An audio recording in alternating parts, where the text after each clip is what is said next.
We are a company that was founded to focus on data for TV, hence Dativa. But we spent most of our time, till this point in time, on the side.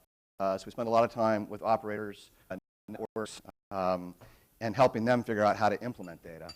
And today, we're coming to talk to you folks because we've learned some stuff recently and found out a way to apply data science to this problem, which is, how do you actually use TV data effectively to look at all the efforts of a campaign and optimize on a cross-platform basis.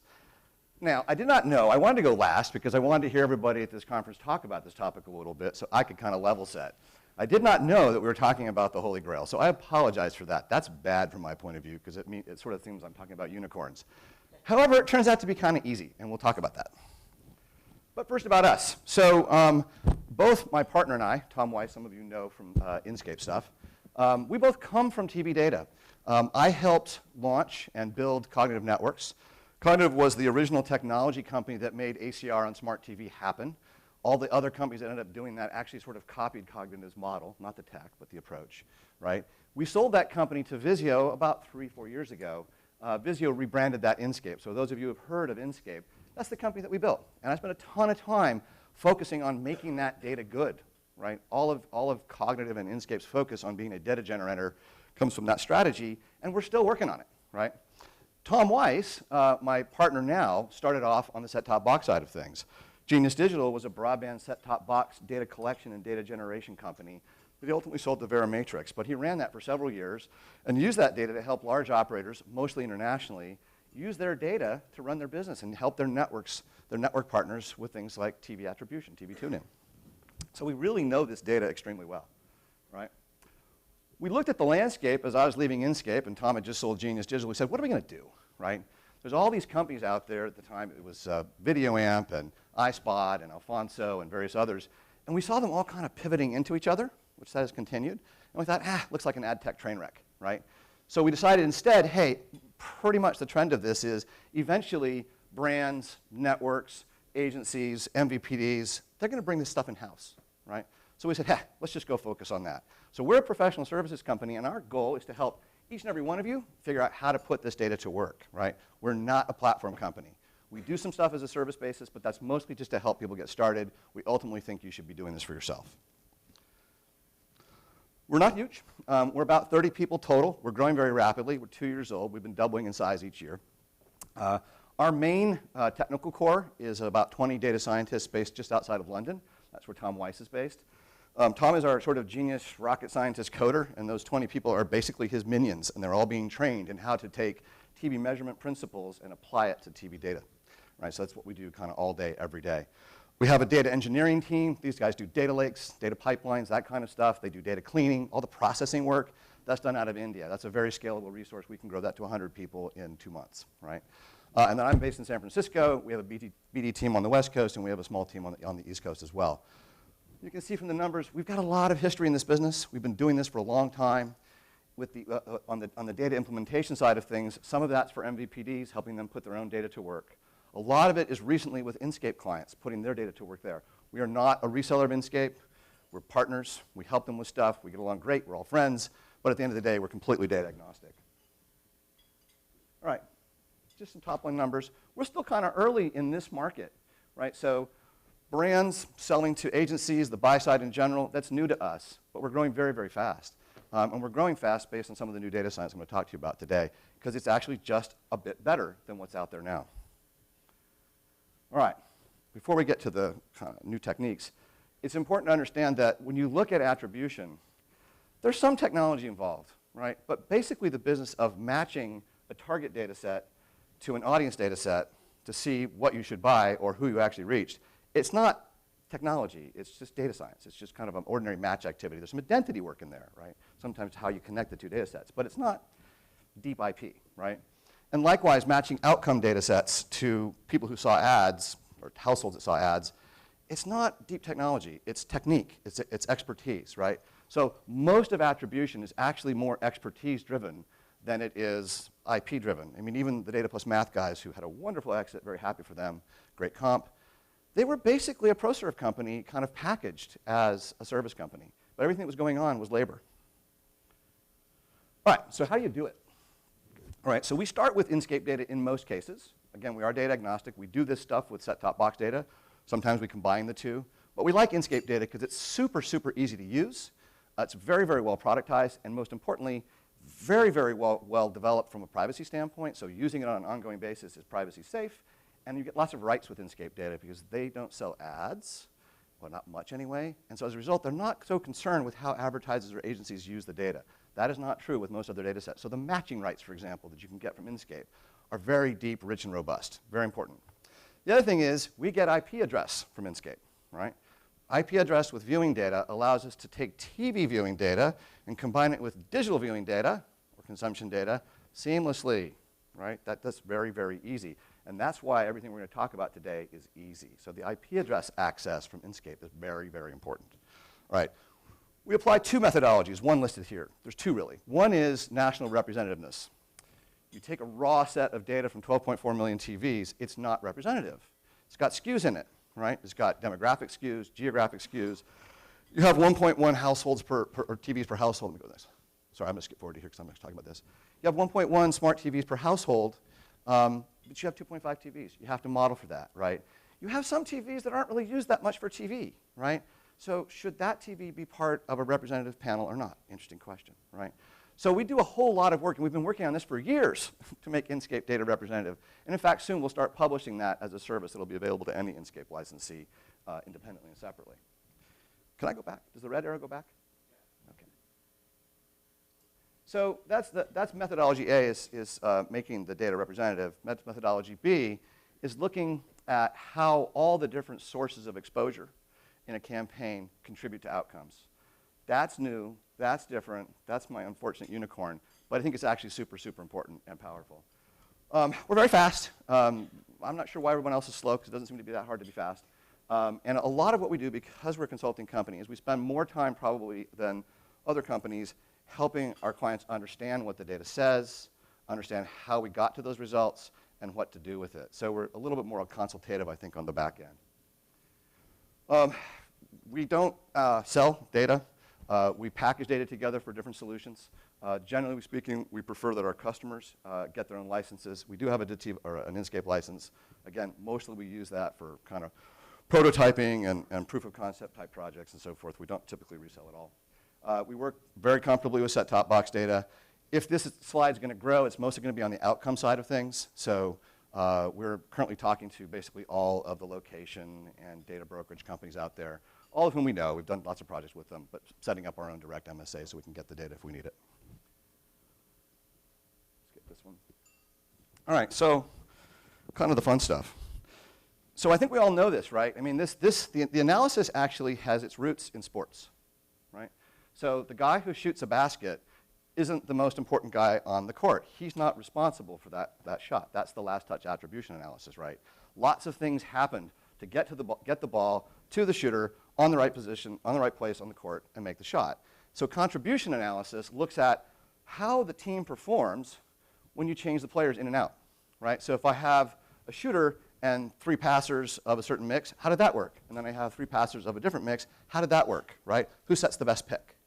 Same thing applies to advertising. So what combination of source A and all other sources of impressions, and that could be a TV network or a digital effort, an app or a website, what combination of that network, let's say, and the other sources of the campaign produces the greatest outcomes? That's basically combinatorial analysis.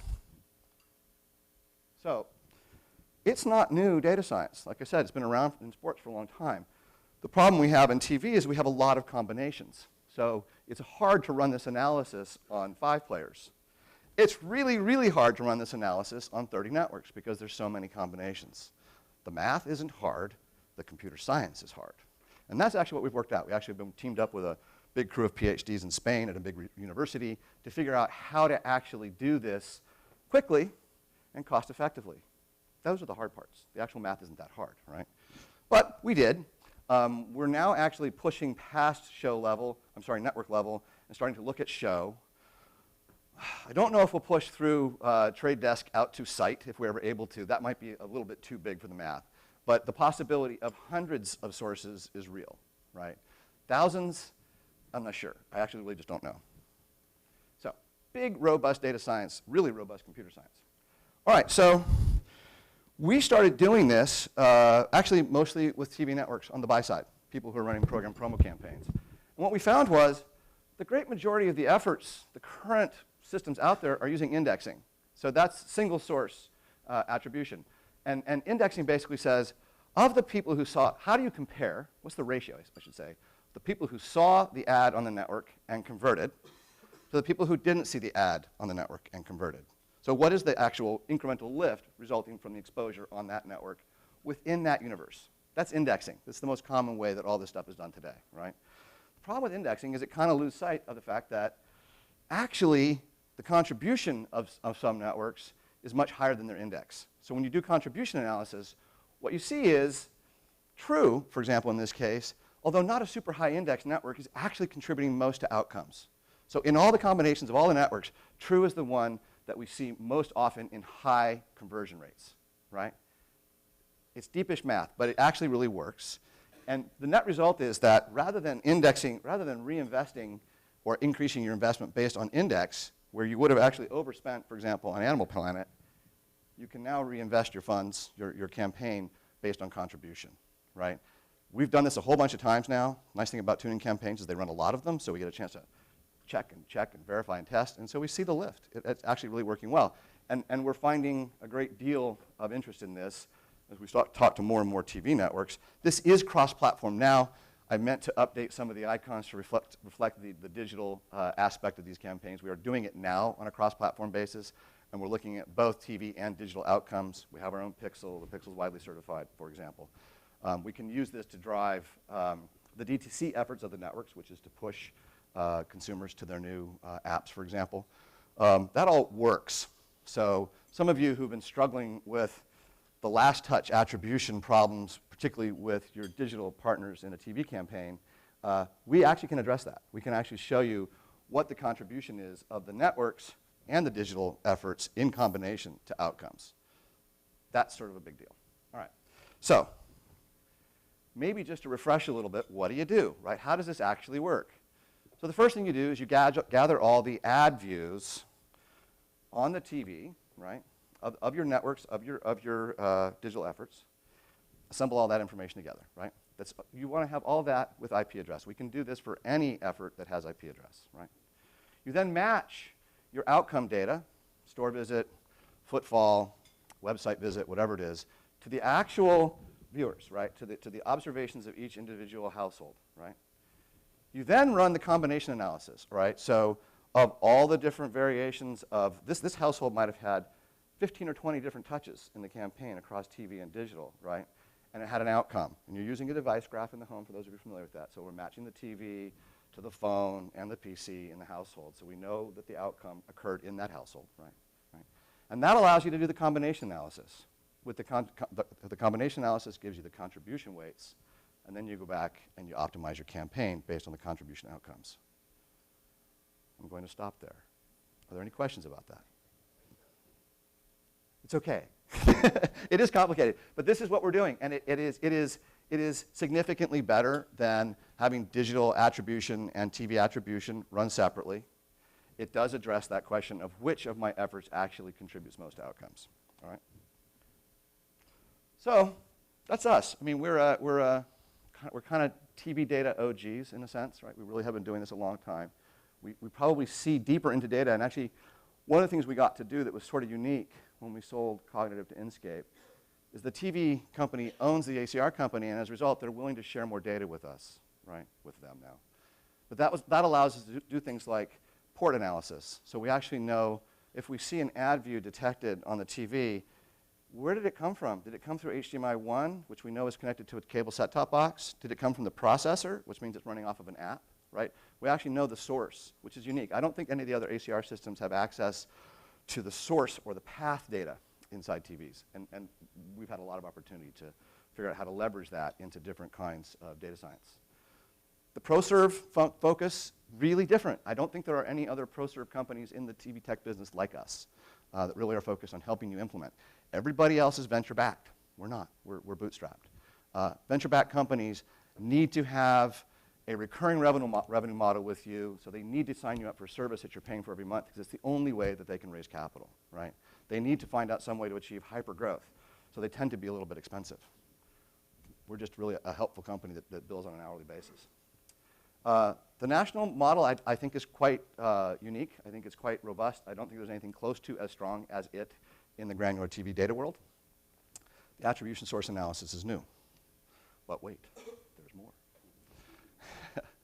So in the last couple of years, I've had an interesting opportunity to spend a lot of time as kind of the de facto chief data officer of a Fortune 200 company that's not in this business, but faces all the interesting privacy questions that everyone faces, right?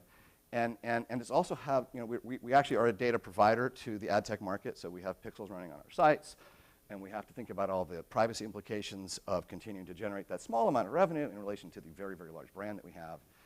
And one of the things that we've done is we said, well, gee, you know, how is this market going to change? How is the ad tech market going to change? How is data going to change as privacy regulation starts to emerge, which we haven't talked about much at this show. It's kind of interesting. Well, the one thing we see is, like, if you look in Europe, third-party data has dried up. LiveRamp folded up and left, right? There's very little LiveRamp in Europe, if any, especially for TV, right? So one impact is the people who provide data, like my client, are not providing very much anymore. We don't provide any data in Europe, for example. And I'm going to guess, we haven't really decided yet, but I think the trend here in the US is that the benefit of being a third-party data provider will not outweigh the brand cost and the risk of being exposed to privacy issues.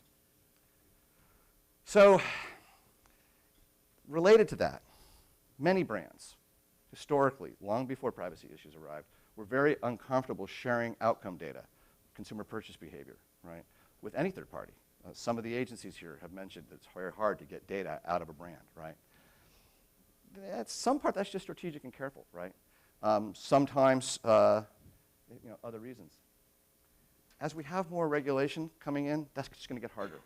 Because now brands actually have to disclose who they're sharing their data with and why. And disclosing to consumers that you're sharing your data with your agency to improve your ad targeting is not a popular thing to do, right? It's hard to do. Doesn't mean they'll stop. It means they'll do it less, right? It's an issue. The other thing is, buyers and sellers know this. Some people think about this more than others. But if you have a pan-market view of all your efforts, and you know which of these efforts are producing the most revenue, most outcome, who do you want to know that, right? Do you want your sellers to know that they are delivering you the best outcomes? Because they're not going to lower their price when they know that.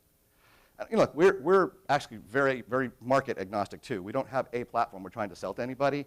We help sellers a lot. They have their own point of view on this, right? But for buyers, it's worth thinking about. Do you really want others to know? Your agency, yeah, you probably do want your agency to know. But exactly what do you want them to know, right? I think that as we go forward, you'll see more and more of the brands doing this themselves, sharing the results with their agency, right?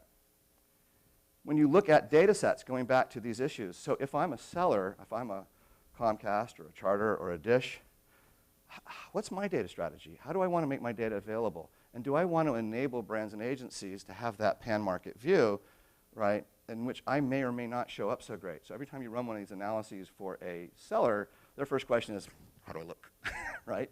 And in every campaign, that's always a question. So you actually find it quite hard, especially if you're a brand, you want to bring this house, probably for an agency as well. It can be hard to get, you might get access to the data, but you might not get access to it with all the rights that you need to do this sort of thing. The matching rights, for example. Is there a match key in that data that allows you to combine your outcome data with the viewing data? So without that, you can't do attribution. You can't do show and network level attribution, all right? So it's hard. This again, going back to Ken Norcross, raise your hand. It's one of the reasons that we partner deeply with Inscape for this stuff, because they don't have that issue. They will give you the rights to put this data inside your shop and to run the analysis against your own data and just pay them their handsome fees, and they'll be happy. I covered that. So this kind of gets to us, you know, back to the original reason why we formed the ProServe company. We've thought for a long time that agencies and brands would insource this stuff, that they should build this themselves, and that's really why we're here. Right? So we're not going to drive your strategy. You know, if you decide, hey, I want my agency to do this, or hey, I want my seller to do this, I don't want to pay for it. Fine. That's not our concern. We're here to help you implement your strategy. And that's the end of my story. Any questions? Michael, thank you. Any questions for Michael? We got him here. Are you Send me your data scientists. yeah. Are you finding, with the business more success, like you going with the Comcast and that side, or is it more of an agency play or a brand play? Like, where are you finding, as a newer face in the business? Yeah. So Dativa in general, kind of broad, right? So it's touching the whole market. Attribution so far has been on the buy side of the networks. Right? So we've been doing a ton of work for very large brands that we all know and love, who basically are advertising either their TV shows or their new DTC services. So it's a lot of that so far. But we really only figured out the contribution analysis, that tool. It's about 6 months old, right? And it's during the 6 months, it's basically gone through hell and back, frankly, in terms of getting the math and the science reviewed by the very, very smart and deep research folk at the networks who are like, oh, bullshit, this is a unicorn. It doesn't work. Can't be real. Oh, math works. It's because of the IP address. It's the IP address availability from the Inscape data that we're able to unify the TV viewing data and the digital viewing data. And for those of you who have wondered, why hasn't that happened for all that time? It's because there wasn't a way to do that before, because the data exists in stovepipes. Set-top box data, hard to get access to that. Not impossible, but hard. And of course, Nielsen, no. Flat, no, you can't do this with Nielsen. So the emergence of a data set that is easily combined, so a Vizio TV data set is a digital data set intrinsically. It's an internet-connected device with a digital address. That's what an IP address is. It's the same address system. It's the same physical address that all the devices in the home have when they're in the home, right? So it's new. And we actually, as I saw the rate of adoption across the TV networks, I thought, geez, we may have something here. And so we signed up for your show. So that's kind of where we are. Like, you guys are like probably the first people on the buy side to actually hear that pitch outside the TV networks, to be honest. I actually just created that pitch, and it's still kind of scruffy. But there you have it. So that's the answer. Yeah, great. All right, excellent. Yeah, any questions for Michael before we let him go? And you're here for the rest of the day, right? Yeah, I'll be Yep. here. Okay. Thank you all very much. All right. Hey, thanks, Michael. Big round of applause for Thank Michael. you for coming out in the morning. I appreciate Absolutely. that. Thanks, man. Very good. And you know what? Lisa, do you just want to keep rolling here? Are we good to go? Oh, I'll give you my mic. Okay. So I'm going to pass it over to Lisa here, our master of ceremonies, and she's got, I think, Carolyn from Gravity you're going to kick things off here. So here, take my mic and take it away. Okay, thank you. Well, thanks again for coming. I know everyone had fun last night, so it was good with the great Italian dinner. And we're just going to go for our last day. We're going to really focus on social and really the kind of video opportunities they're bringing. I know the last couple. Good morning, everyone. Everyone, welcome Carolyn. She's here early in the morning talking to everyone. As Lisa said, I'm Carolyn. I am the Director of Digital Marketing and Growth for Gravity Blankets. We are a weighted blanket company that launched in 2017 on Kickstarter, and we raised about $5 million in a span of about 30 days. When we originally launched, Facebook and Instagram was like our #1 platform, and after about year one, we realized that it's very risky to be reliant on just one platform, which is why we wanted to diversify our ad spend and really figure out other avenues in order to get more traffic to site. Carolyn, to stop you here. Sorry. But I just want to tell them a little bit about your story in terms of, Gravity Blanket. And I know initially you even were nervous that you'd be able to even promote this product. And is it something that's sellable? And a lot of people, does everyone here know what Gravity Blanket is? No? Yes, we got one hand back there. So just let people know a little bit about what the product is, and then we can get into more of how you're... Yeah, sure. So it's a weighted blanket. It comes in a few different weights. It's 15, 20, and 25 pounds. We actually are the only blanket in the market right now that's been proven to improve sleep quality by using deep touch pressure stimulation to simulate the same feelings that you get as if you're being hugged. When we originally launched, there was a lot of scientific jargon associated with the science behind a weighted blanket, but being that we originated from a media company, that was focused on science and tech, we were really good at being able to take these complex ideas and simplify it so that it was easier for everybody to understand. Now, did you know right away in terms of when you were ready to start marketing it that you were going to be going smaller as opposed to, big TV ad? Honestly, we didn't think growth was going to be this crazy. Like, we had a campaign goal of like $500,000 and figured it'd just be like a passive income thing and be like, oh yeah, like we made a products division within our media company. And then when we hit like $2 million 2 weeks into it, we're like, okay, so this is a real thing. I guess we'll keep with this. Yeah, so I guess we could possibly start looking at different avenues. And, social is really all we knew. We came, like, the reason why Futurism became so big was because we were really good at creating social videos, both short form and long form. And so we just did it. So walk us through in terms of, so initially, as you said, you weren't expecting much, and then you launched on Facebook? Yes. So tell me about that, how that, because a lot of people maybe have something where they're not sure where they want to take it and sort of test the waters. And social is a great way to do this. Tell us what you did or what, you did at Gravity to kind of kick this off, and then, surprise, surprise, it's a big success, and then we'll go into how you're expanding. Yeah, so one of our biggest issues in the beginning was attribution, right? Like with Kickstarter, you're not really able to place a Facebook pixel. It's all just like Google.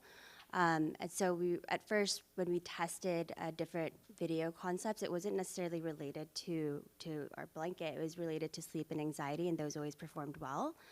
But when we started creating videos, like we had like no budget. We were a small company. We had no budget, and we're trying to make something work. We had one sample of a product.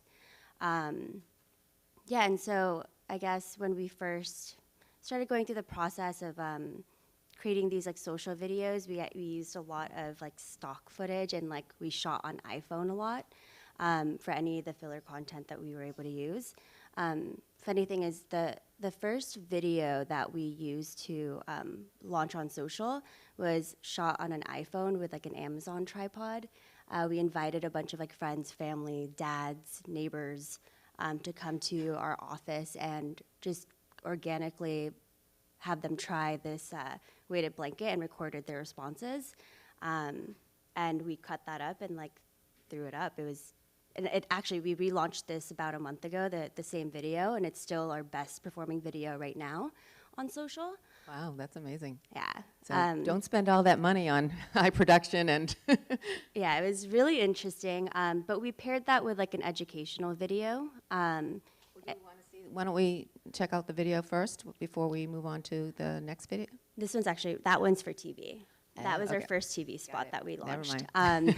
I knew we had something. Yeah, we did use our social videos as, well, I guess, I don't know, I feel like it might be easier. to just say Well, basically, all right, so when you finally, I guess the question would be, so when you did see the success, I mean, you just put this thing together on Facebook, what was the next move? Like, how did you know, in terms of media and how you wanted to move forward? Did you want to keep social, or did you, walk us through that?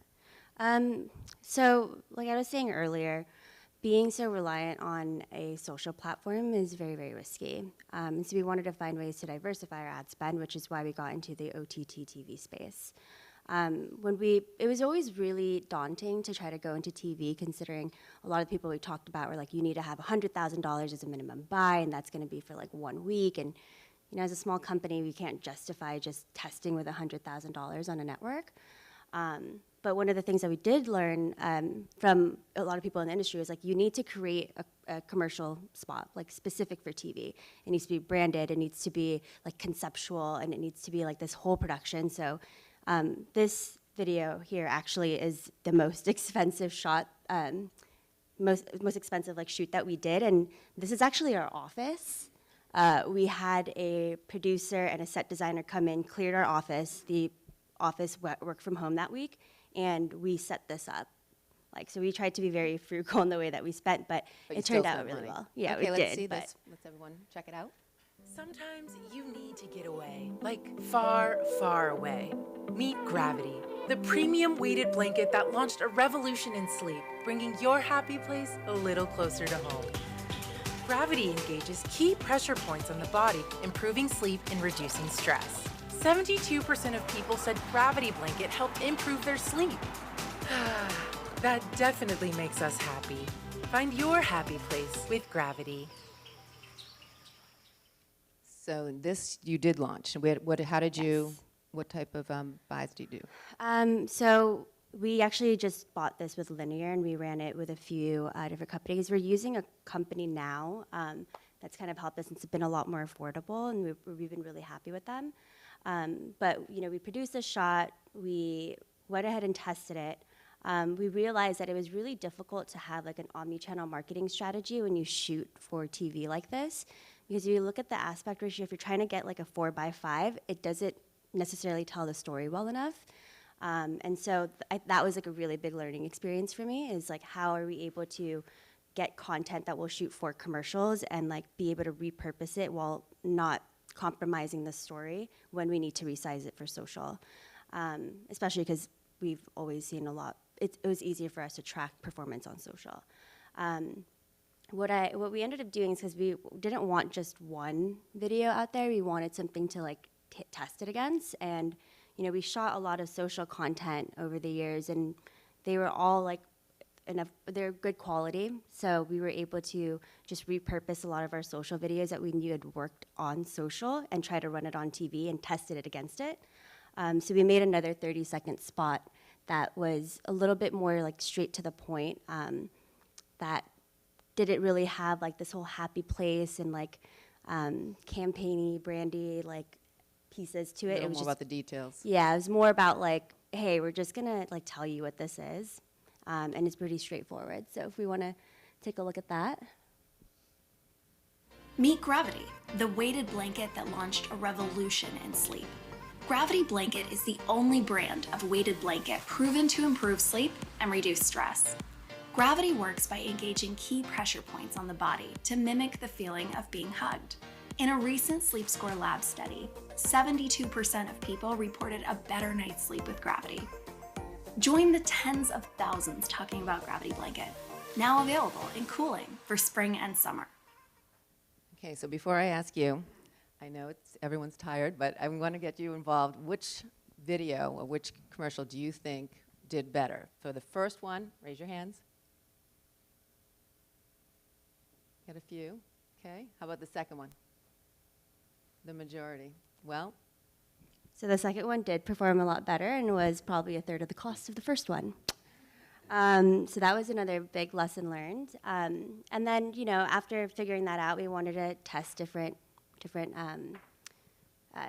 what am I saying, times. So if we want to do a 30-second spot and we wanted to cut it down to a 15-second spot, just to see if we could test and what the performance would be like. So I know that a lot of people struggle with going from a 30-second spot and cutting it down while not losing the type of like education that you're trying to put forward in these videos. So we actually ended up surveying our user base to see which parts, which value propositions people cared about the most. And we ended up with this 15-second video, and as a cut down of that second video, and I'll explain why we chose that messaging shortly. Meet Gravity, the original weighted blanket for sleep, stress, and anxiety. Gravity is the only weighted blanket demonstrated to improve sleep and reduce stress. Now available in cooling for summer. By the way, the code end cards never worked for us. Yeah, just didn't really do anything for us. So we landed with that script because when we launched with the weighted blanket for sleep, stress, and anxiety, and that was the best headline that we've had and we still use today. And it was pretty straightforward, and people understood the concept. We had to decide between having something that was like relatable, like the mimicking the sensation of being hugged, or going through a sleep study. And so when we also did a messaging test on Facebook, and we surveyed our user base, and it's pretty close, but I think a little bit more people actually preferred the science portion than the actual relatable portion, and that's how we ended up with that. well, a lot of people also, I think, and you mentioned it when you were first introducing the 15-second, it's not always easy to go down to 15 seconds. And I think because you guys started really as social, and you started in that, you're used to sort of telling those short simple stories and getting your point across. What type of advice would you give everyone in terms of doing something like that? Because it's obviously an asset to be able to, just run a 15-second, especially now with everyone's attention spans being, what they are.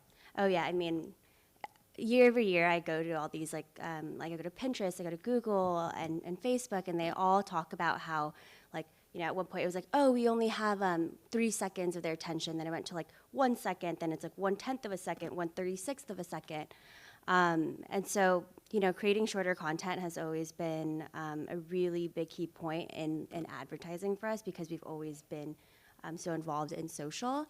In terms of like how to create content like that, we test everything, right? We test all these different scripts.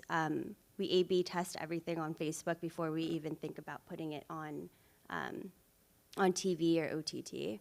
I think it's like a really interesting way to gauge people's, I guess, like interactions with it, right? If you're even getting enough engagement, then that should be like a good qualifier as to like things that people want to talk about in your commercials worth talking about. The other thing that I always notice too is that everything ends up on social anyways, and it takes something to impact somebody from either a commercial or a billboard or something in order for it to end up on social. So if you can already gain the traction there, then you're pretty much good to go on TV.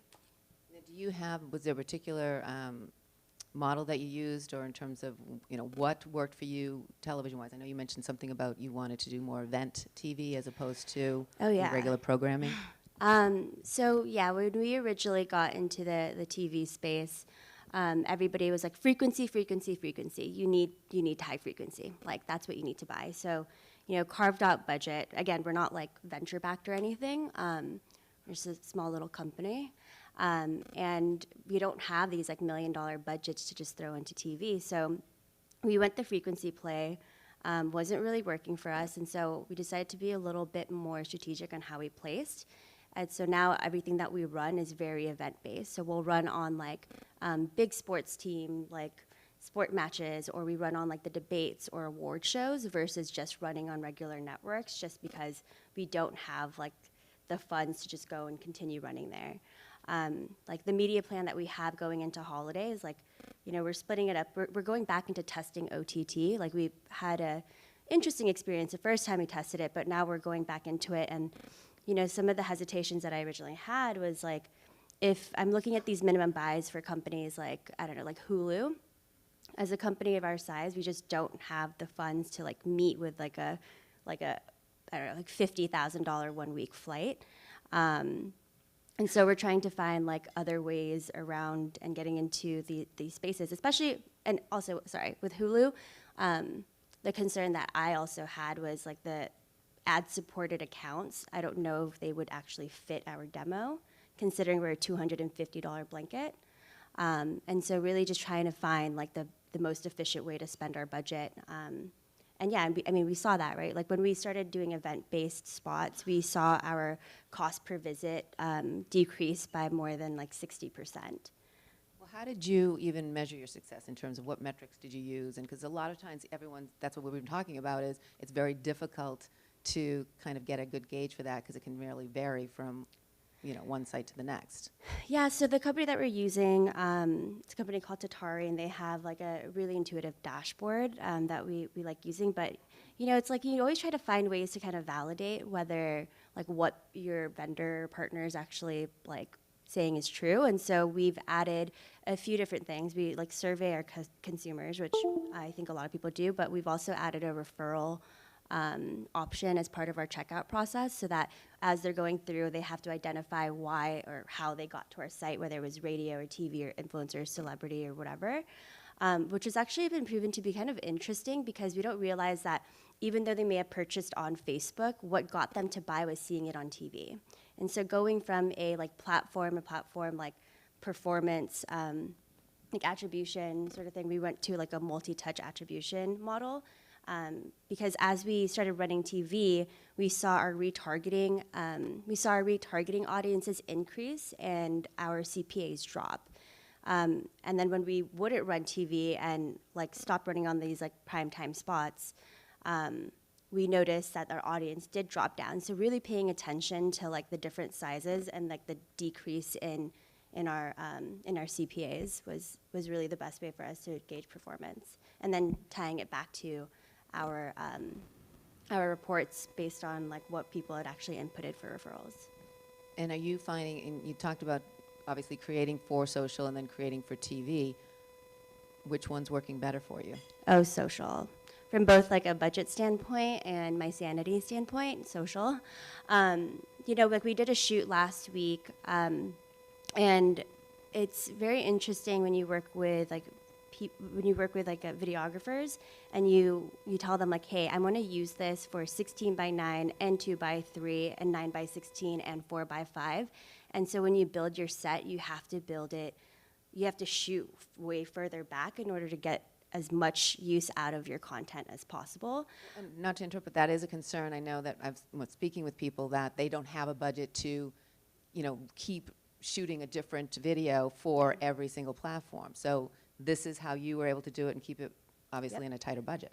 Yeah, so all the video content that we shot now, we shot like very, very wide. And then we made sure that when we did our set that it would work for every single size. Because that not only is efficient, but it helps us with like an omni-channel marketing strategy and gets us to create the content that we need in the sizes with that in mind when you're already shooting. One of the things that I really hate on set is like, oh, we'll figure it out in post, and I'm like, no, like that's not happening. And there is a way to do it. It's just about being cognizant of all the sizes and actually looking at the set with like an actual grid of like, this is what 2:3 will look like, this is 4:5, this is 9:16, 16:9, and like looking at it that way. It's tough, but like it's very doable, and it'll save you guys a lot of time and money. And what about in terms of, you know, content? I mean, every site is going to have their own, I know certain sites, you know, you want to start with a face, or sometimes you want to start with something else, like some sort of message sells better from, you know, not everything's the same. How do you keep that in mind without, you know, doing completely different ads? So we actually, our approach to when we create content is we pair up like testimonials and like reviews and anything to really validate our product, person to person. And we have that as like one separate part of our shoot, right? And then we always pair it with an educational piece. So we are running both of them simultaneously on social, even though with like TV, it's all just our prospecting stuff, which is their educational videos. But yeah, we'll do our educational videos on prospecting, and then all of our like testimonial and person-to-person review as our retargeting, and that's the way that we've seen it work. Like without having any sort of like testimonial retargeting sort of content, like we've noticed that it just does not really work for us. So it's just kind of like a special sauce, I guess. Are there any questions out here that anyone needs to find out about? I know we talked when we... Hi. Hi, how are you? Can you just touch on user-generated content, like how you've leveraged that? Because there are a lot of brands that, you know, there's that natural conversation that's happening. How have you brought that into the video space and are leveraging it? Yeah, so when we've actually worked with like a lot of influencers that like we don't really pay a lot of influencers either. And when we do, we ask as like part of their like scope is, would you mind taking a video for us, like if you like the product? Or we go through and we see people who actually do Instagram stories for us that are like, you guys, I love my blanket. And then we just ask if we can use it, and then they're usually like happy to get exposure because they're like, I can't believe like Gravity posted me, and like it ends up being really interesting. But yeah, user-generated content is really important to us. We're trying to be a little bit better at incorporating it. It's just a little bit difficult when we have like Twitter, for example. We get a lot of feedback on Twitter, and we can't really put that into video content. So we actually pair that as a cover photo for our videos, so that we have that as like a first glance, and then goes into whatever video, whether it's a testimonial or even if it's just like one testimonial or a mashup.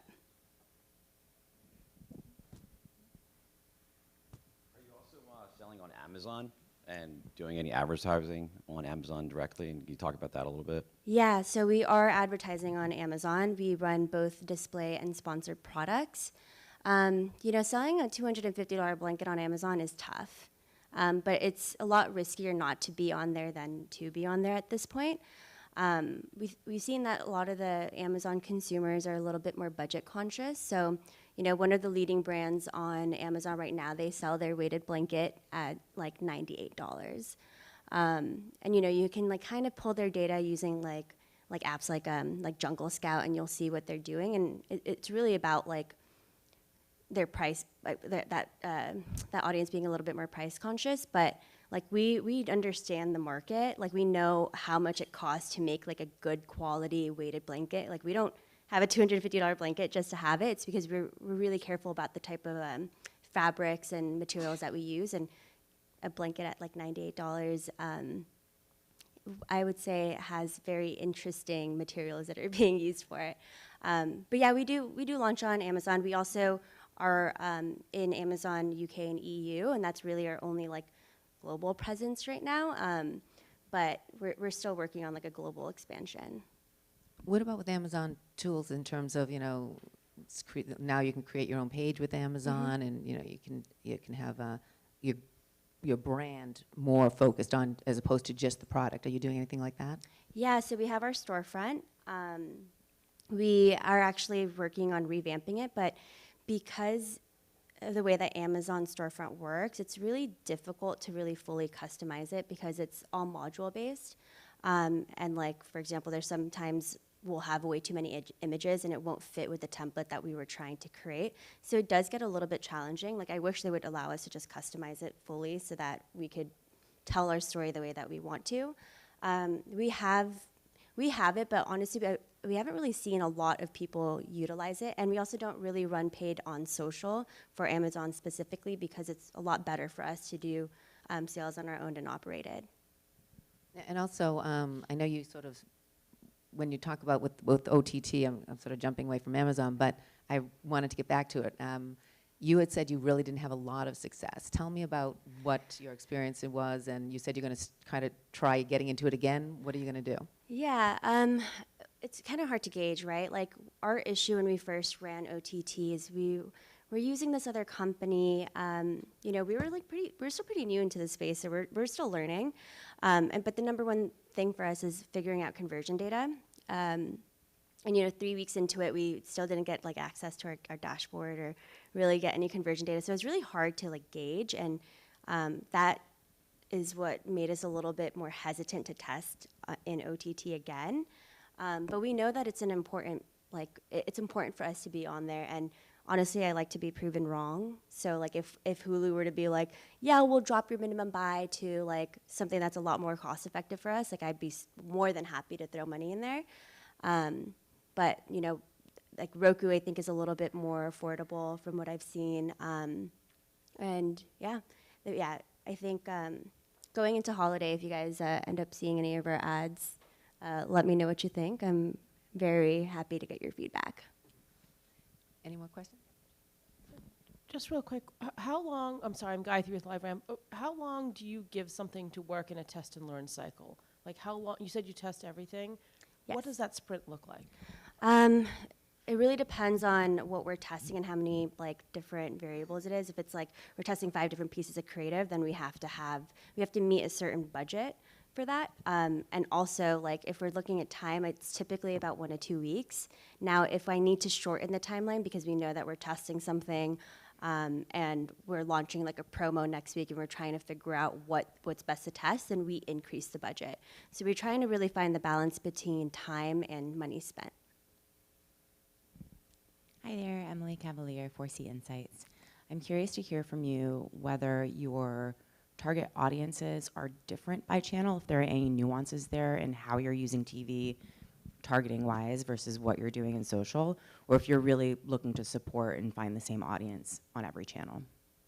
Honestly, it's a little bit different. When we do a lot of like national local buys, we'll see a little bit of on social, we get a lot of like younger people, right? We have like 25 to 34, and then when we run these like debate spots, we'll see an uptick in in age, because I think they're, especially when we're running linear, like a lot of people in our like 24 to 35, 25 to 34 age range are like cable cutters. And so we do reach like a new audience. Yeah. Thank you.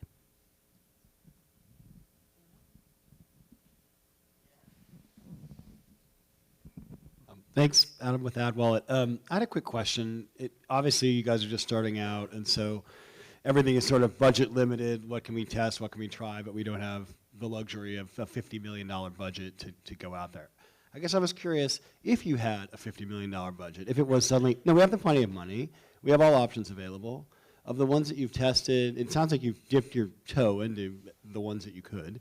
Which ones would you fully lean into, and which ones would be, because we heard yesterday with all the discussion we've had, 90% still going to linear, 10% is an OTT budget, even for some of the larger media buyers. With what the knowledge you have now, if someone were to just give you a $50 million check and say, hey, use it how you use it the best, but what are the weapons you'd choose? Would you lean more into the some that you've had? Would you not try, I guess I'm curious, like, would you suddenly have a massive linear budget and still a smaller OTT, a small percentage OTT, or forget that, we're going to go deep into social, or, just curious. Yeah, that's a really good question. I mean, $50 million would be a dream. I would definitely test OTT and find ways. I'd be more, I would expand my views on OTT a little bit more and give it more time to actually perform than I would now. I also would put more money into these award shows that could be really, really pricey, as we've known that event-based spots are actually a lot better for us. I wouldn't do like a celebrity like face of the brand, even though I know a lot of people try to do that. We've gotten a lot of free promotion from a lot of celebrities, and hasn't really moved the needle as much as we would like it to. And then, yeah, and putting things on social. Like, until we get clear attribution in a lot of these other platforms, it's difficult for us to stay away from social. And it's just a lot easier for us to produce. What else? I've been actually really interested in doing some more out-of-home stuff, which we'll also be testing in holiday. But even like things like direct mail also typically have pretty big minimum buys, and so finding other more cost-effective ways has been important. But if we had more budget, I'd be like Subway ad there, billboard here, everywhere. Yeah. But it sounds like social or other means besides TV would be the lion's share. You wouldn't suddenly throw it all into television? That's a lot of money for us to throw into television for something that we've seen work. Yeah, I don't know. I don't know if I put that much. I mean, just to give you guys like a timeline of how we've been kind of adjusting our spend the past few years. The first year we spent about 90% of our budget on Facebook and Instagram, with about 10% being on Google. And then beginning of this year, we probably dropped that to about 75-80% on social, and then the rest being split amongst Google and like testing a little bit more into Pinterest. When we're looking at it as like H1. And then now we're about 60% on Facebook and Instagram, about 10 to 15% on TV, and then the remaining 25% being split amongst Pinterest, direct mail, influencers, Google, and doing some little test buys with other display networks. So TV's coming up there. Like, if you asked me a year ago if I thought I'd be spending like 15% of my budget on TV, I'd be like, I don't even think so. That's not really a concept, because I didn't think I could buy TV at the price that I can buy it now.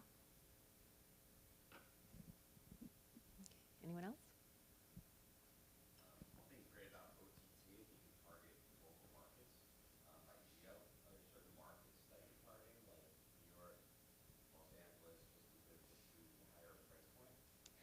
We have, yeah. The most like geo-targeted one we've done was just New York, like greater New York area.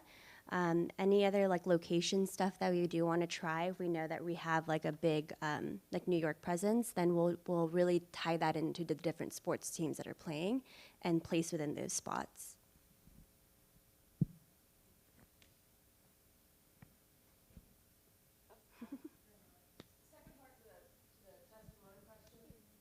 second part to the test and learn question. You said that you would give if you had unlimited budget, you would give more time to OTT to perform. How long do you give to TV to perform, or do you see them as different? Do you give them different thresholds? Honestly, we probably tested TV, took about like a month and already got strong results. With OTT was about 3 weeks in without really getting any clear data around whether it was performing or not. When we originally did launch, we launched with the promo code, and like we had like 2 redemptions or something, and I was like, oh, this is like terrifying. But when we added the referral checkout like option, like we actually noticed a lot more people that were just finding codes online. With OTT, I'd probably tested a lot longer because of seasonality. Like when we originally tested it, probably wasn't like the best time to, and now that we're going into holiday and it's a colder weather, and it's blanket season, I would probably give it like an entire quarter of like testing at this point, as long as it was like, as long as the minimum monthly buys were within our price range.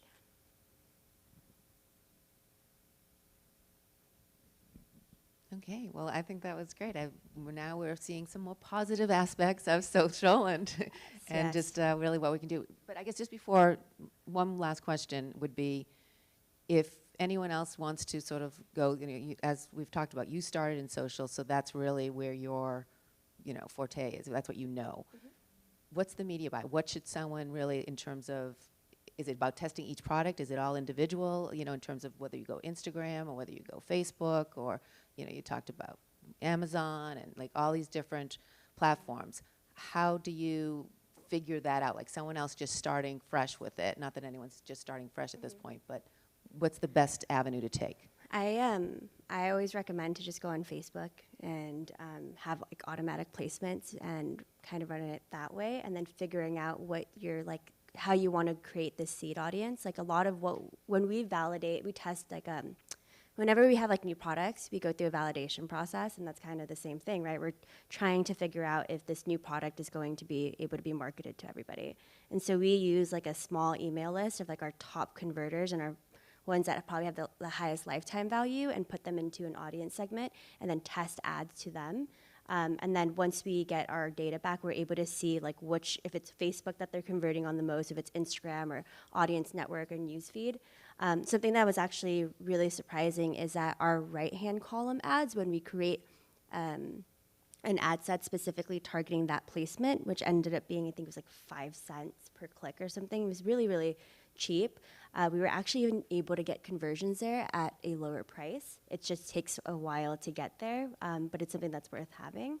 But yeah, I would always like start on there because it's you have a lot more control over it, and you get data back really quickly, and it's easy for you to just like turn off, turn on, and adjust as needed. And then just build from there. Yep. Okay, great. Well, thank you, Carolyn, everyone. Thank you, guys.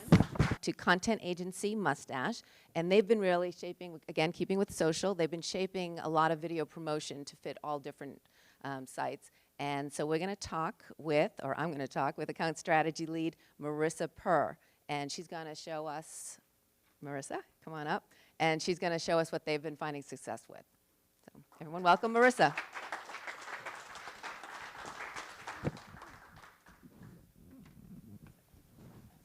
Waiting for my phone to ring, and it's like this song. You made me paranoid, so I also checked my phone. But So, yes, I'm actually, I'm not even up here with you. just sit, relax. Presenting. Come on here. We can talk about this. Okay, so I feel like the theme of today is sleep, because I'm going to talk to you about a mattress brand, Nectar. And so Nectar came to us, and as you guys, as we've been discussing over the past few days, there's a lot of G2C mattresses right now, and so I think there's like 175 different brands or something crazy like that. And so Nectar, they really wanted to stand out, and so they basically said, come up with an idea that scares us, and so we were like, all right, let's do that. So I'm gonna start by showing you guys the hero spot, and then we'll go from there to show like how we actually made this work on social. I was on the fast track for burnout, but then one day, I took a nap on a Nectar. It It's not too soft. It's not too firm. Jan opened my eyes to closing my eyes. I love him. I wrote the international bestseller, Power Nap. And I never looked back. This is nectar! I could have this nectar forever. What do we need? We need a nap! We need a nap! Devin, tell us your story. I just can't sleep. You can sleep on a nectar. This is the world's quietest revolution!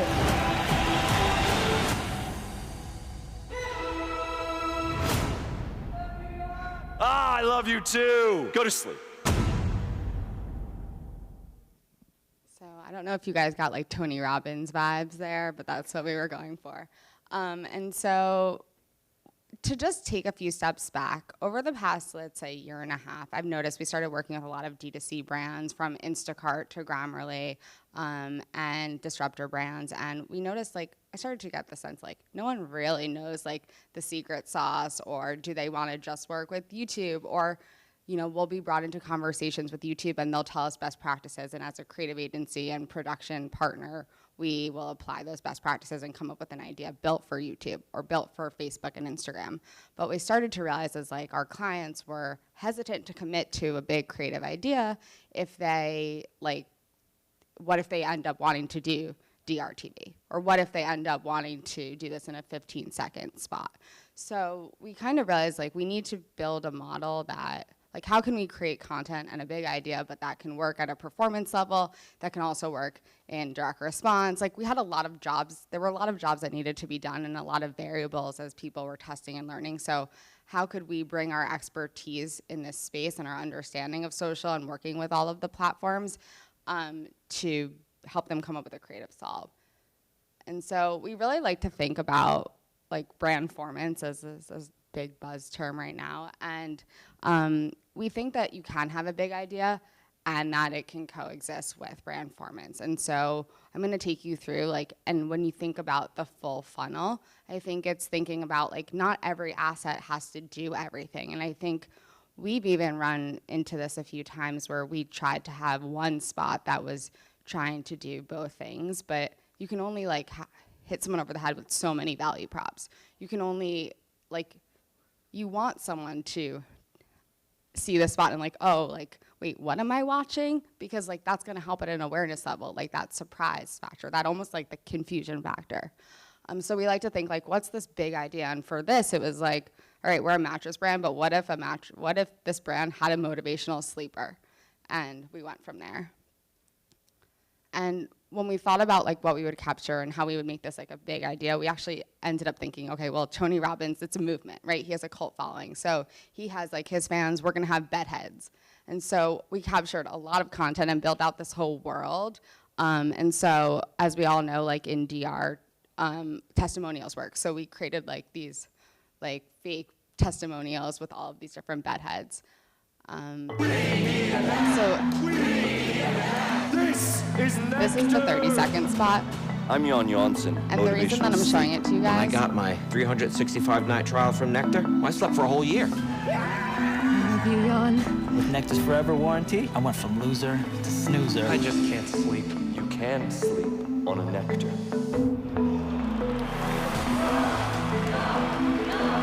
What time is it? so now you've seen a lot of these shots already. And so we talk a lot about platform intentionality, and I think, and it's a buzzword, and like, let's unpack it, because what does that even really mean? And I challenge us like at work every day to be like, okay, what do we mean by that? Because it could be like, it could be ad placement specific, right? It's not just about what works best on Instagram. Like what works best on Instagram stories is different than works best in feed. Like, do you need sound on? Do you need sound off? Like there are so many variables. What should the opening shot be? And so bringing our production expertise and bringing our like creative expertise, I think my production team hates me, but I'm always like, okay, like let's think of this as like, what are all the different types of shots and what are all the different things we want to convey? So like we have this idea about mattress crowd surfing. So like how can we take that and how can that feel unique and like how does that stand out in various feeds? And so when we plan our production, we like to think and we like to work with our clients and think about, okay, like, you know you want to have some kind of Facebook, Instagram buy. Maybe you want to do stories, maybe you don't want to do stories, but like, we strongly think we should capture this for vertical video 100%, even if you're not ready yet, because you'll probably want to test that at some point. And so we try to like encourage our clients to, we're like, let's just capture as many like variables and build this in a modular way. So if you decide you want to test various opening shots, if you want to test this in, we can build that learning agenda, like you build that, we'll help you actually produce based off of those learning agendas that you're establishing. And then we'll have a lot of different content. So now I'm going to take you through like different iterations, and you're going to see similar shots come to life built for various ad places. Nectar has free shipping and free return. Free yourself from being awake. I think there's multiple videos playing. Sleep is a life choice for life. Nectar has free shipping and free Can return. you go back one, sorry. Free yourself. One more.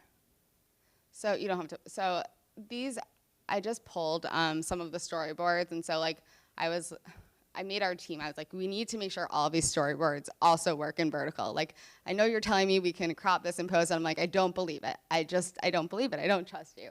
And then I think it's like, actually thinking about the mindset and like the mindset, like just because it works and can be framed in 9x16 doesn't mean it's like the way you, like what you want to be seeing. Like, I don't know about you guys, but I don't like when I see a cut down of a spot that feels like a commercial. Like, that frustrates me.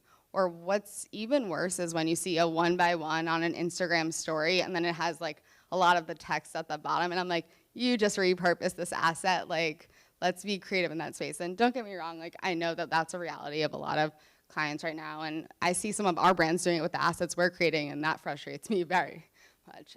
But I think that like we like to have fun, and so obviously this first on the right-hand side, that's more of like a teaser, similar idea to what you saw before, but we capture that with the intention of like, let's get him jumping up and down because we think that will be interesting and vertical.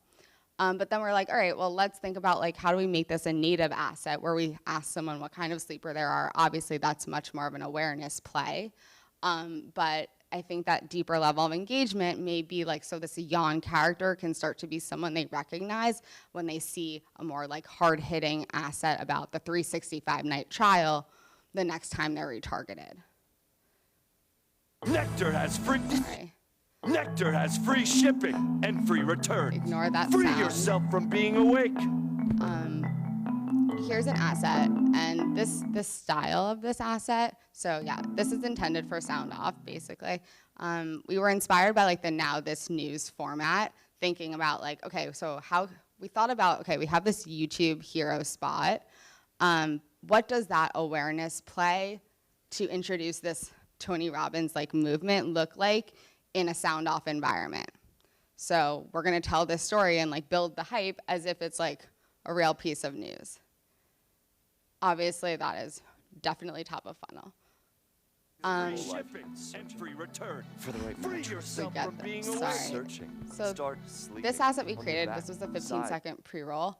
But what we really wanted to do is like, we get it, like YouTube's an, I think, #2 or 3 search engine. And so how do we like lean into that and the fact that like, you're probably Googling best mattress, or you're looking for like Purple versus Casper versus Nectar.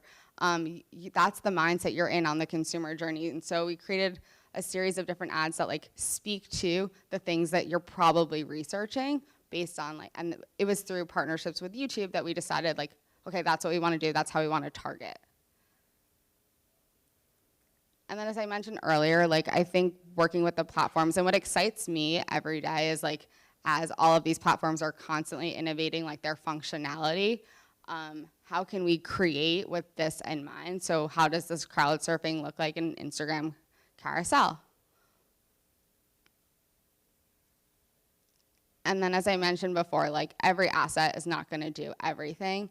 And so whether it's sound off or like, I'm not gonna lie, we didn't create the asset in the right-hand corner, but the brand created that because they obviously needed to like hit home some of these, you know, value props a little bit harder. But I think it's important that you, every time you're seeing all of these assets, you're seeing a consistent campaign.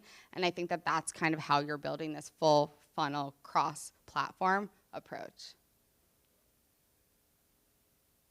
And then that's just like basically a quote from our client saying like, their ideas are endless, and I think when you build a big idea like this, it allows for, like, there are creative solutions to building for all of these different platforms. You just have to think of, there's just a lot of things you need to factor in, like the mindset, the UX, the experience, and all of that, and I think you can build a big idea and a brand performance campaign.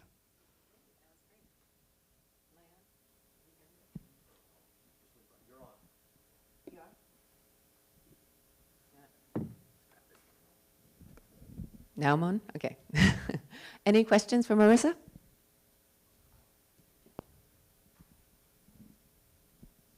Hi, that was great, very creative, very fresh. It's clearly tongue-in-cheek, but I have to ask you, in this kind of post-truth era where consumers don't often know what they're looking at from large institutions, do you think it's appropriate to talk, to make fun of it and blur the lines further with fake testimonials and things like that? And I know it's tongue-in-cheek and it's designed to break through, but just wondering if you think about that at all. No, I think that's a really great question, and that was a conversation we definitely had, because even on other ads for other clients where we've actually we've done real testimonials and we've done testimonials with actors, and it's like that gray line of like what's authentic but what actually like is going to be the best video and perform. I think we really did try to like lean in really hard into the testimonial aspect here. So like they're wearing bedhead t-shirts or a pillow on their head. We really went like that satire angle. But I do think that that is a really great and interesting point. And I do think, so we tried to lean into that more, but it'll be interesting to see how people do respond in that regard. Someone over. Hi, I'm Josie with Sleep Number.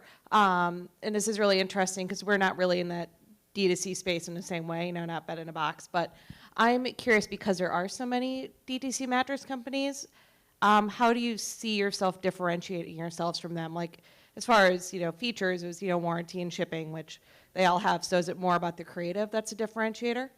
Yeah, so on this one in particular, like the client specifically said to us, we don't want to talk about the mattress. And so for us, we're like, okay, everyone else talks about like the memory foam and then this and that. They're like, we don't want to talk about that. The one thing that they do offer more than anything else is the 365-night trial, which is the longest trial period, which is, as a consumer, to me, that's also the most compelling. Free shipping, free return feels like a lot of companies offer that these days, and we just heard it probably 40 times.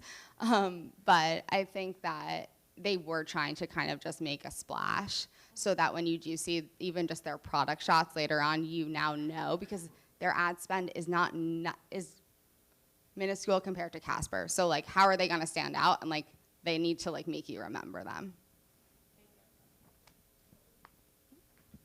Maya.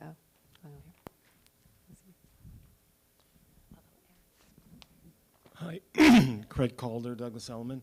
So the creative execution was very innovative and unique, and you guys took a different look at it, and you did, I'm sure, scare them. But at the end of the day, you're driving to a landing page, correct? And did you continue any of this creative to the landing page itself? Is there anything different that you did? Because at the end of the day, OTT or wherever, you're just driving consumers from the top of the funnel down the conversion, path, and nobody said anything about converting people once you've pulled them in. Yeah, no, that's a great question. So this campaign launched last week, so stay tuned for some performance results. But there are some things that we're doing over the next few weeks where we thought about, okay, how can we create like momentum, and how can we build this platform? Like, we thought about influencer marketing. Like, we did think about other places, and there's a world where we could create DR, use this footage and have Yawn doing VO and make it a more hard-hitting DR spot, like optimized for TV. But I think we thought about, there are some assets that are swipe up, like you could buy the mattress right there. So it wasn't all about the landing page. The landing page, I think when I showed that, was to give you just to show like how the big idea could come to life. But like, we want to sell mattresses, like you're not actually gonna go see this Yawn character speak. So the end game is definitely to drive people to sell mattresses.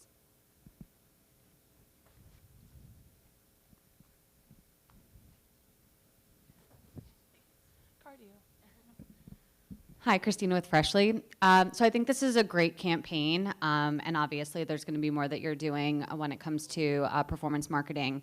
But in terms of your content strategy, do you have a campaign that you go all in, and that is the only thing that this brand is pushing out into the market? Or do you have these pulse periods complemented with evergreen that's not necessarily the same look and feel as this campaign?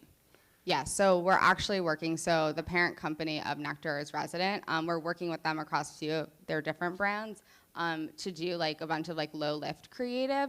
And so we actually are taking like, we have our social team who works on like a lot of our Netflix stuff, so it has much more of like an editorial lens. And we're having them take a lot of their product shots and like, okay, how can we use like dynamic subs and how can we create like a little bit more like innovative assets using what like is really a performance piece. And we're really in the market right now like testing and just trying to like have some fun in post there and see what's working.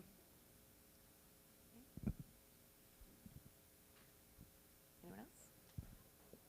Okay, great. Well, you can stay put because, okay, well, welcome, Erin. I know Thank you. that since we all know who Marissa is and what she's doing, why don't you let us know about yourself, what you do with Point to Point, and what Point to Point's all about. Sure. My name is Erin Killian. I am the Director of Media at Point to Point, which is a B2B-based agency based in Cleveland, Ohio. We actually specialize in the building products space, industrial manufacturing, really looking at how to get that pull through between distributors, dealers. We work with major clients like Sherwin-Williams, Plygem, Schindler Elevator, Acuity Lighting, basically, if it involves being included in a building, we've touched it. So. Okay, well, we know in terms of social, it's Marissa, you're doing it a lot. How about with Point to Point? And your clients very different from the sleep mattress kind of thing. Absolutely. So B2B is a unique space, I think, if you have any experience in this. B2B manufacturers tend to kind of trend about 10 years behind when it comes to how they are engaging with their buyers. For years, it has been, it is very much a network. It is very much a direct sales play. And they're actually realizing, and agencies, really good B2B agencies, are helping them to realize that you have more educated buyers that are farther down the funnel when they actually are ready to talk to someone.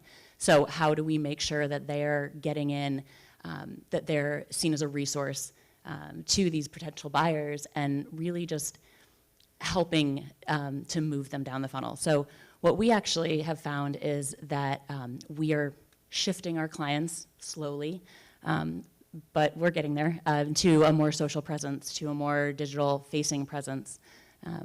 You know, as I said, about 2 years ago, we were still doing, 80% print. I know, everyone I know, I get it. And so I came from a really consumer-facing forward agency that like print was not a thing. We really did. And so we were, it's the trade publications, it's the American Painting Contractors, it's the InPaint, it's the, Interiors and Sources, and really just trying to figure out how to continue to leverage that brand awareness play, but also at the same time move them into a space where they know they need to be but are not really sure how to get there. Are you seeing, since you've been shifting them, are you seeing success, or is it still too soon? Or No, we're absolutely seeing success.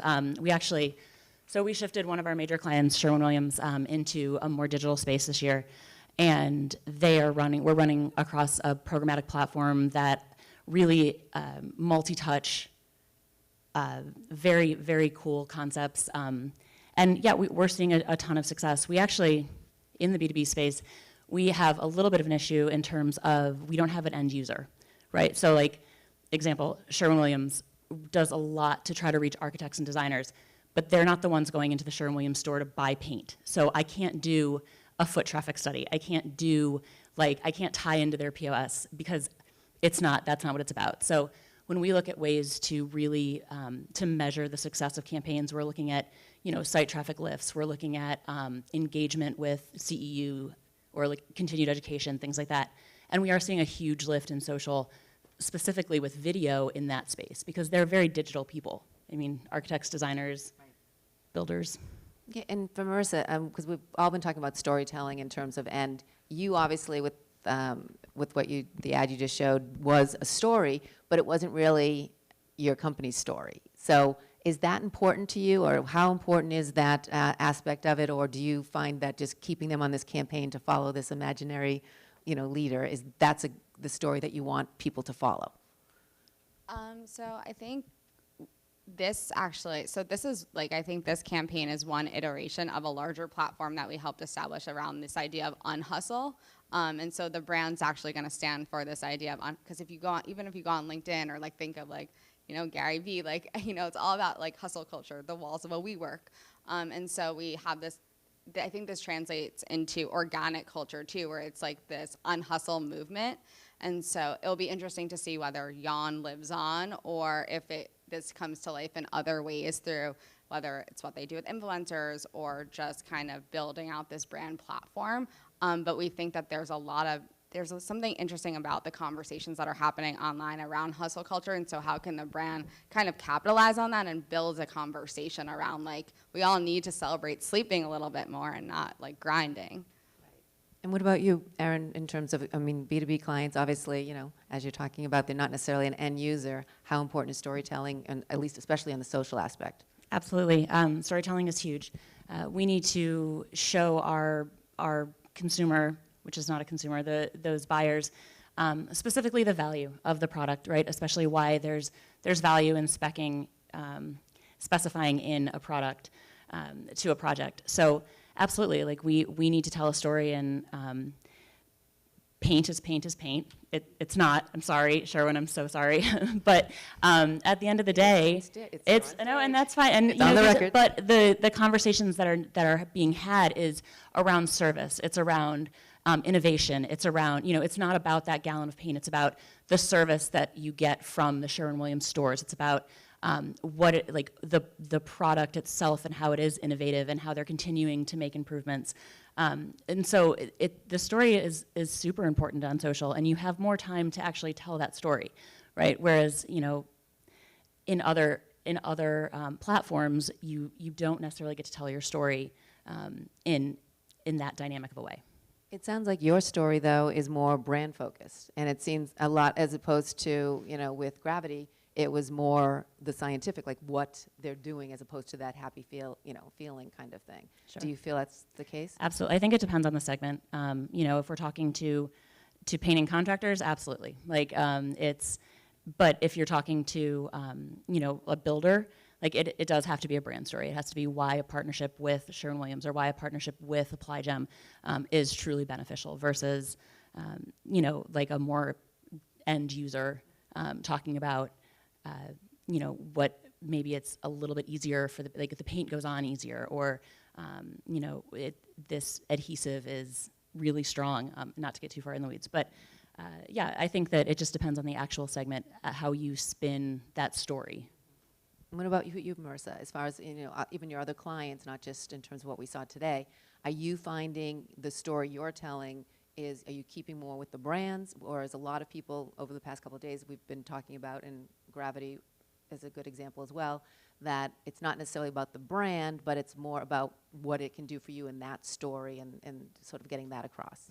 Yeah, so what we've been doing recently is we've had, let's say on Grammarly, for example. Are you guys all familiar with Grammarly? It's the AI-assisted writing app.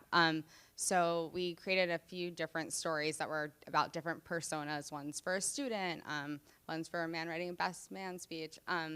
But the idea behind that too, and how we're approaching creating content for this brand, is we're going to do more story-driven brand narratives that help establish the brand as the credibility in the writing space as they continue to evolve their functionality to not just be about grammar. It's about how you're writing and what your intentions are. You can set it to help you sound more confident, or sound, depending on who you're emailing, for example. But we're building a series of spots. Some are brand and story driven. Some are product montage that actually just really feature and show the product and the different functionality of it. And then some are just a little bit more DR, where it straight to the point tells you how using this product is going to like benefit you. And so I think it's the mix of all of those of assets together. I think that's like that sweet spot of like, all right, now I'm understanding how this brand like can work for me in my life, and I should try it.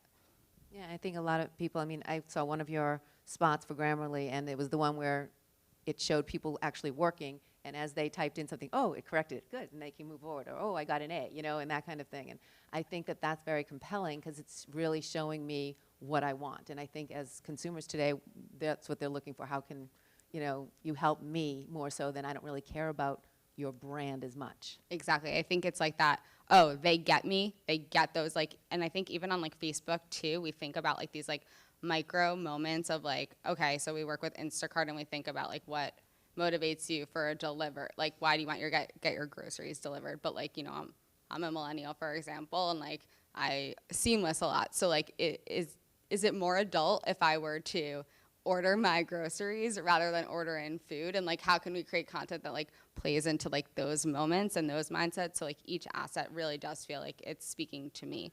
And I think that is the beauty of social, is that you can create these like little moments and these little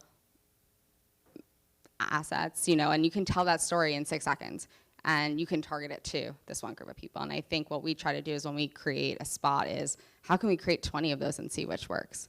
How can we tweak the messaging and like, or build a template so that we can tweak that messaging? And in terms of, because we are talking a lot about social, but how are your media mixes? And I'd like to hear from both of you as far as, is it still, you're trying to get it more equal to television, or, you know, how much is linear leveraging, you know, how much are you leveraging linear? Just because of our market segments, we actually don't do linear television. It's too massive a reach for us, given that we're trying to target like hyper specific people. So no, we don't factor linear in. So digital really is our biggest play. What's your media mix look like? Like in terms of, is it just like digital, or it's print, and then it's like the other end of the. So there's really no mix. There's a combo. So we're getting there. We're getting better. No, it's definitely two extremes. So there's a lot of trade specific, site direct. That is tied to those, you know, really established print brands, and then there's a lot more of the social and the programmatic and the you know, streaming audio that's kind of going in. We're actually looking at, as we enter into 2020 planning for the majority of our clients, really how we can start leveraging OTT, like those connected television options, because we can get that granular. Now we can hit the audiences that we need, and there's not the worry of necessarily the waste that we would get if we were to buy linear, at least for this, because of the audience segments. And Marissa, how about you? I'd say it really varies based on our clients. We definitely, a majority of our clients are spending like, I'd saying 70% of their ad spend, if not more, on YouTube and Facebook. But I think we are seeing a lot of clients who, we made a YouTube spot, now they want us to cut it for TV. How can we optimize it? And so I think we're trying to have that conversation with clients earlier on, so we know like what it is that you guys, what are you guys considering doing, so we can create for that too, or Well, have that in getting mind. back to what you were talking about earlier in your presentation, in terms of needing to create, you know, not only for everything, for vertical, for what, you know, all the different channels, and also, you know, Carolyn talked about that. Do you, even if, say your client doesn't know yet, or maybe they're thinking, oh no, never, no, I will not go, you know, TV, do you sort of troubleshoot that, or sort of, you know, kind of say, well, let's do this just in case, and so that way you can save on the budget? Yeah, I think that's currently like my personal mission, is like, I'm like, everyone should think about vertical framing. Everyone should write a script for like how to make this a harder hitting spot. Like, cameras are rolling, let's build some time and like, let's create that so we have it, because let's have the ingredients. But you know, it's interesting because there's so many clients where we tried it. We're like, let's capture it. We don't have to. It doesn't have to be deliverable. And then they are like, we don't want to capture it. We want to focus on just this. And then they're like, oh, can you make this work in post? And as you guys were talking about earlier, like no one wants to hear that. And Erin, I know that was a concern when we were talking, because you just don't have budgets. You know, Yeah, clients. so I mean, this is a very new space for B2B brands. and manufacturers, they don't allocate the budget to do production, right? So we've had to get really creative in the assets that we can use and how we piece them together. And I think, our team has done a phenomenal job in terms of leveraging, minuscule budgets and also making the most out of the story, as we were talking about before, and just really creating dynamic pieces without even being able to go to shoot half the time. So, it's just the budgets aren't there. Well, but as you said, with social, it's giving you more opportunities, and you don't need as big of a budget as if you went to TV. Now, as far as what you guys are doing now, when you're started, I guess this would be more for you too, Erin. When you've started with social, are you finding that you're getting more results with your other, your prints and your, all of the other digital you've been doing? Is it sort of complementing that, or is it separate from that? It's definitely a complement. It absolutely is a complementary approach. We're seeing just, increased sales overall. We're seeing increased brand awareness. We're seeing longer site times, lower bounce rates, things like that. And really, we can look at a last touch attribution, but for the most part, we look at it kind of as a holistic omni-channel media approach, and just trying to lift the brand overall. Obviously you're using mostly social anyway with your clients, but do you need even TV? Is that something, or how is it working? How do your clients feel about that in terms of the combination of it? Actually, Marissa, I just wanted. I think for me, honestly, especially after attending this for the past 2 days, I'm very eager to talk to my clients about this more, because I feel like because we don't do media in-house, and because we've kind of become this agency that works with a lot of brands that do a lot of their marketing in-house and don't use a media agency, I think that they sometimes don't include us in those conversations, but it's something I'm very interested to better understand. Is this something they're considering? Why aren't they considering? Because a lot of times I'm always surprised when I find out, oh, this ran on during, I'll be watching the Academy Awards, and all of a sudden we'll see a random, 15-second pre-roll that we created that we never thought would make it on TV. So I'm oh, well, okay, that's cool. But it'd be great to understand how that came to be and what decisions went into them deciding to run it then. Well, and also just in the relationship with these platforms, for advertisers, it's something, it's new and it's evolving. Yeah. How is that? Has it become something a little bit easier for you to kind of track and to talk with them, or have a better relationship with the different platforms and know what's going on? Absolutely, yeah. I think you really do have to stay kind of at the forefront. For agencies, I believe that it is our job to bring these opportunities to our clients, right? Especially if they are in a space that maybe this isn't necessarily their forte. So, we actually really try to keep our finger on the pulse of what's going on. And then, leveraging our relationships with the various platforms and figuring out how they can complement each other. Yeah, I think the same goes for us. One thing that's been great is by working a lot of, sometimes even the platforms will bring us in to work with clients in certain ways. And so we've had a lot of exposure to working with these digital social platforms. But I'm interested to learn more about how connected TV works, because maybe we can get smarter about how we're capturing things for there and what the targeting aspects are there. So the same way I understand what we can target for on Facebook, how can we create ads that could be a little bit more targeted and speak to the viewer on Hulu or. And even actually Amazon, I was surprised. I was talking to someone, he went to, a couple of weeks ago, they have a 2-week class on how to use Amazon better and how to market your products or your clients. So let's open it up. Anyone have any questions?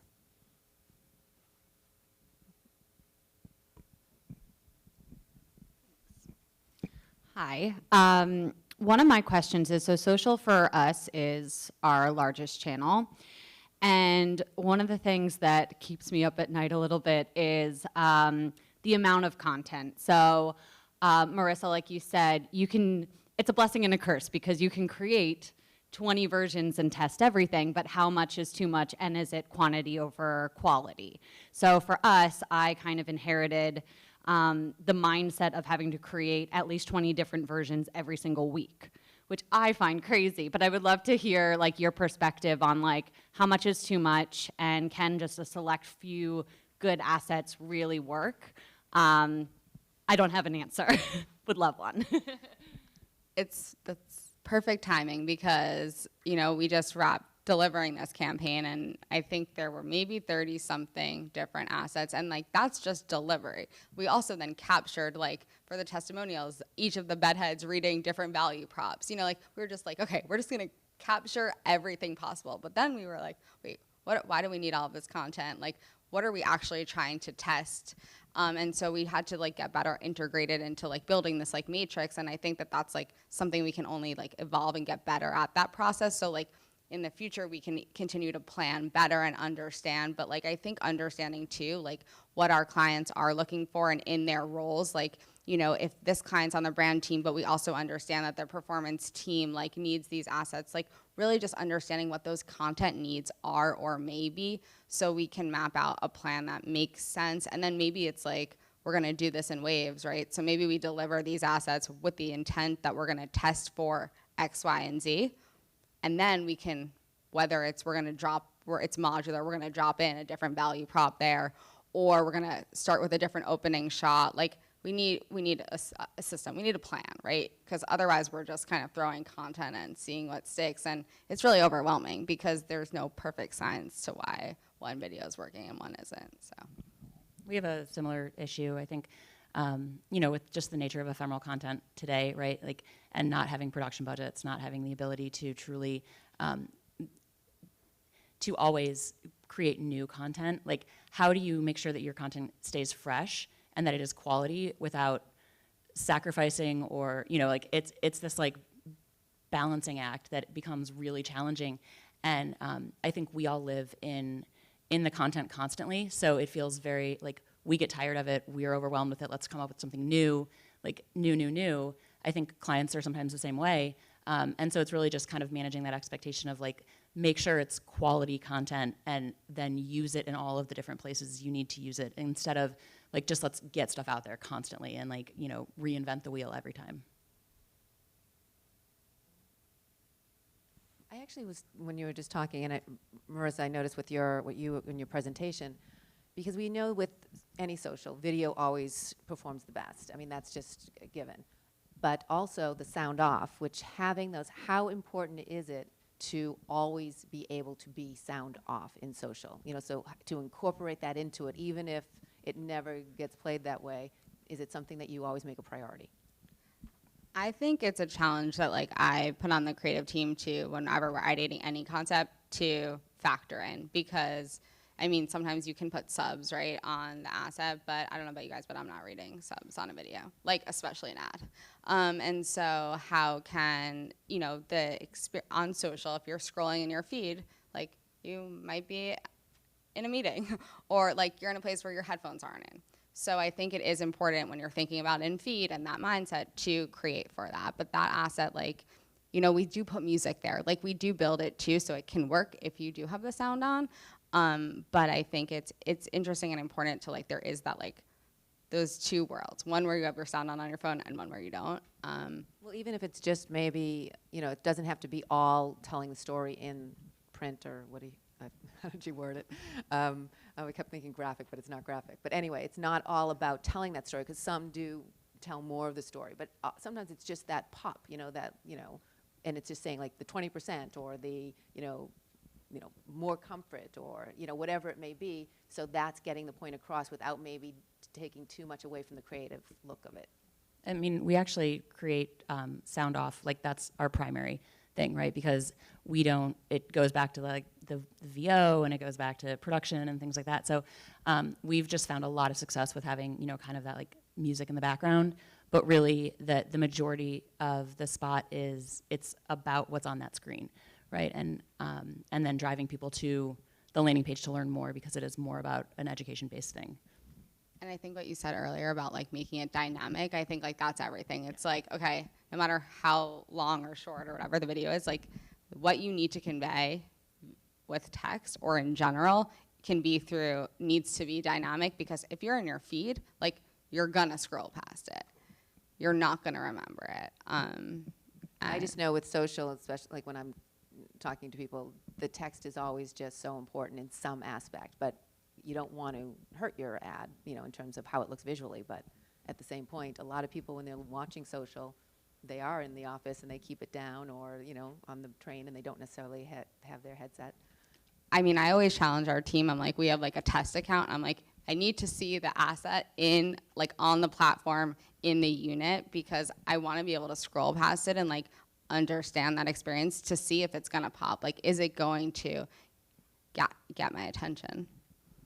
What do you think that first, you know, how many seconds do you have to, like, because you're scrolling, how quick does that first shot need to pop? No time at all. I mean, if you can make it relevant to your audience, like, how are you a resource to them, right? That's what it's about. It's always about how can you help to make their job easier. And so if you can convey that in, you know, 1 second, in 3 seconds, whatever that may be, like, you just need to help. That's part of telling the story. That's part of grabbing their attention. That's why it's dynamic. It's not about sitting there and like telling people your value props. It's not, you know, what makes you different. It's how those differences make your brand easier to use, or how their job now becomes easier. And so really, you know, it could be 1 second, it could be 3 seconds, it could be, you know, you have 6 minutes if it's like an engaging enough piece, because it's relevant to them. And I think in that regard, that's why like the Now This News like inspired piece that I showed you guys earlier, like we like to think about what is the content everyone's choosing to consume and what does that look like? Because not that I want to confuse you, but I think it's like a format you're used to and you may be more likely to like have the patience to give it a second and you're interested. Well, that was great. Well, thank you. And everyone, thank Aaron and Marissa for being here.